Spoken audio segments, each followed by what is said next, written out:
ENBA में UP तक की धूम, best election coverage, best regional website के जीते अवार्ड। आपका बहुत बहुत शुक्रिया। आज देश की सबसे बड़ी बीमा कंपनी भारतीय जीवन बीमा निगम यानी LIC है। LIC का IPO स्टॉक मार्केट में लिस्ट होने जा रहा है। इसकी बिडिंग डेट 4 मई से 9 मई के बीच रखी गई है। LIC बिडिंग में पॉलिसी होल्डर्स, एजेंट्स और कर्मचारियों की धड़कनें बढ़ गई है। 5 करोड़ की सरकारी रकम से शुरू हुई यह कंपनी अब 6 लाख करोड़ रुपए की हो गई है। तो ऐसे में LIC की शुरुआत कैसे हुई, LIC की ब्रांड बनने की पूरी कहानी क्या है, आज इसे समझेंगे। सरकार को कितने लाख करोड़ रुपए यह कंपनी दे चुकी है और कैसे भारत में इंश्योरेंस का मतलब LIC बन गया है। कैसे पिछले 65 साल में गांव-गांव तक LIC पहुंच गया। सारे सवालों के जवाब को आज एक एक करके समझेंगे। सबसे पहले LIC की शुरुआत कैसे हुई, अगर इसकी बात करें तो 1818 में पहली बार भारत की धरती पर कोई बीमा कंपनी शुरू हुई थी। इसका नाम था ओरिएंटल लाइफ इंश्योरेंस कंपनी। ये सिर्फ अंग्रेजों का जीवन बीमा करती थी। बाबू मोतीलाल सेल जैसे कुछ लोगों के प्रयासों से भारतीयों का भी बीमा होने लगा, लेकिन उसके लिए एक रेट अलग तय किया गया था। 1870 में पहली भारतीय लाइफ इंश्योरेंस कंपनी शुरू हुई तो बराबरी का हक मिला। धीरे धीरे भारत में जीवन बीमा कंपनी की बाढ़ आ गई। अब बात करते हैं कि LIC बनाई कैसे गई। 245 कंपनियों को मिलाकर LIC बनाई गई थी। 1956 तक भारत में 154 भारतीय इंश्योरेंस कंपनियां, 16 विदेशी कंपनियां और 75 प्रोविडेंट कंपनियां काम करती थी। 1 सितंबर 1956 को सरकार ने इन सभी 245 कंपनियों का राष्ट्रीयकरण करके भारतीय जीवन बीमा निगम यानी LIC की शुरुआत की। भारत ने उस वक्त इसमें 5 करोड़ रुपए जारी किए थे। 1956 में LIC के 5 zonal office, 33 divisional office, 212 branch office और 1 कॉर्पोरेट ऑफिस था। कंपनी ने 1 साल में ही 200 करोड़ का बिजनेस किया। इस भरोसे के पीछे एक बड़ी वजह सरकार की गारंटी भी थी।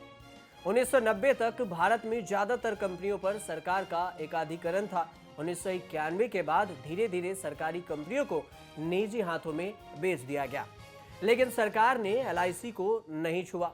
कई प्राइवेट इंश्योरेंस कंपनियां आने के बावजूद भी भारत के 2/3 बीमा बाजारों पर LIC का कब्जा है।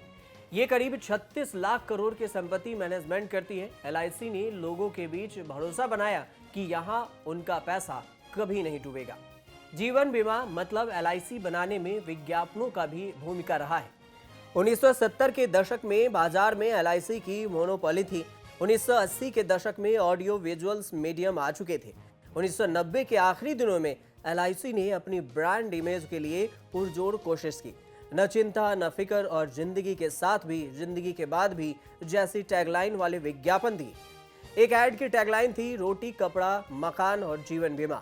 20वीं सदी में LIC का एक विज्ञापन है। ऐड में कहता है कि जिंदगी के साथ भी और जिंदगी के बाद भी, जो आज भी काफी चर्चित है। लेकिन अब बात ये भी करते हैं कि सरकार के लिए LIC एक साहूकार की तरह काम करती है, और ये कैसे, तो इसे भी समझते हैं। सरकार जब भी मुश्किल में फंसती है तो LIC का इस्तेमाल किसी साहूकार की तिजोरी की तरह करती रही है। 2015 में ONGC के IPO के वक्त LIC ने करीब 10,000 करोड़ रुपए लगाए थे। 2019 में कर्ज से जूझ रहे IDBI बैंक को उबारने की बात आई तो LIC ने एक बार फिर अपनी झोली सरकार के लिए खोल दी। 2019 में जारी RBI के डेटा के मुताबिक शुरुआत से लेकर अब तक LIC ने सरकारी क्षेत्र में 22.6 लाख करोड़ रुपए का निवेश किया है।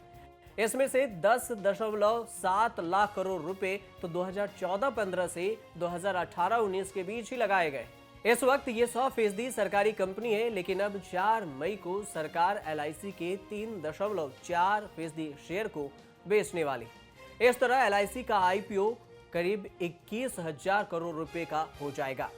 सरकार आने वाले समय में LIC की 10% हिस्सेदारी शेयर बाजार में बेचने का भी प्लान कर रही है। लेकिन इन सब के बीच में LIC के कर्मचारियों की भी चिंताएं बढ़ गई है। लेकिन आप सोच रहे होंगे कि ऐसा क्यों? सरकार के मंसूबों पर एलआईसी के ही कर्मचारी सवाल उठा रहे हैं और आईपीओ निकालने का विरोध भी कर रहे हैं।